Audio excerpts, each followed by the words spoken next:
malheureusement, à cause de ce qui est arrivé au pays de Galles dans les Caraïbes et ensuite, dans une certaine mesure, même s'il l'a très bien géré, au roi Charles au Kenya, les gens se concentrent désormais sur le négatif.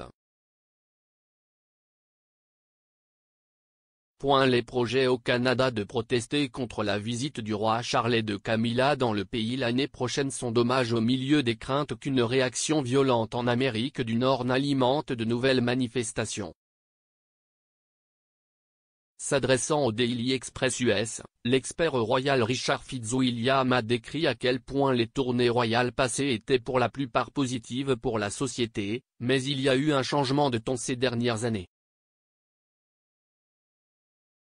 Il a déclaré, malheureusement, à cause de ce qui est arrivé au pays de Galles dans les Caraïbes et ensuite, dans une certaine mesure, même s'il a très bien géré la situation, au roi Charles au Kenya, les gens se concentrent désormais sur le négatif.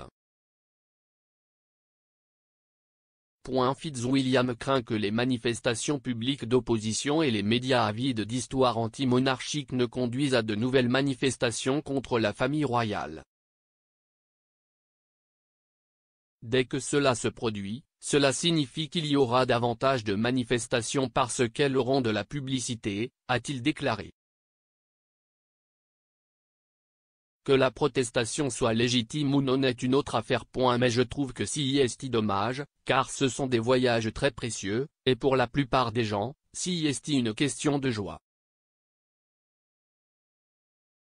Il a poursuivi, ce que j'espère n'est pas le cas, et je le crains. Que les gens mettent l'accent sur le négatif parce que c'est ce qui fait la publicité, les gros titres, et cela signifie bien sûr qu'il y a plus de manifestants.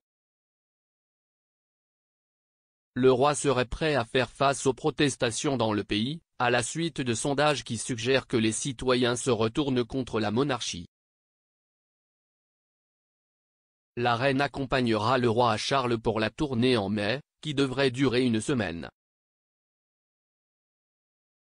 Les responsables du ministère des Affaires étrangères auraient travaillé en étroite collaboration avec les collaborateurs du roi pour élaborer un plan de voyage qui verra les membres de la famille royale rencontrer le moins d'opposition possible.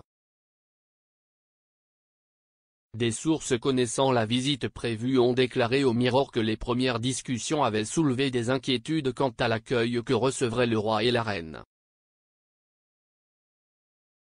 Des initiés ont déclaré que les organisateurs du voyage étaient parfaitement conscients qu'il s'agirait probablement d'un énorme test de sa popularité alors qu'il visite pour la première fois un royaume britannique en tant que monarque.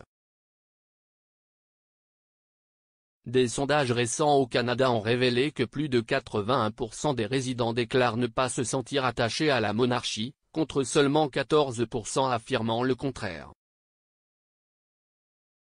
Avant le couronnement de Charles en mai, CDC, le diffuseur national du Canada, a mené un sondage suggérant que 60% des personnes interrogées étaient opposées à la reconnaissance de Charles comme roi du Canada. Les données de l'Institut Angus Reid montrent également que seulement 28% déclarent avoir une opinion favorable du roi, tandis que près de la moitié, 48%, ne le pensent pas. Les données révèlent également que 63% des Canadiens estiment que le pays devrait repenser ses liens avec le roi Charles III, et les protestations lors des événements royaux semblent se multiplier. La visite des Cambridge dans les Caraïbes en mars de l'année dernière a été éclipsée par une opposition passionnée à la monarchie.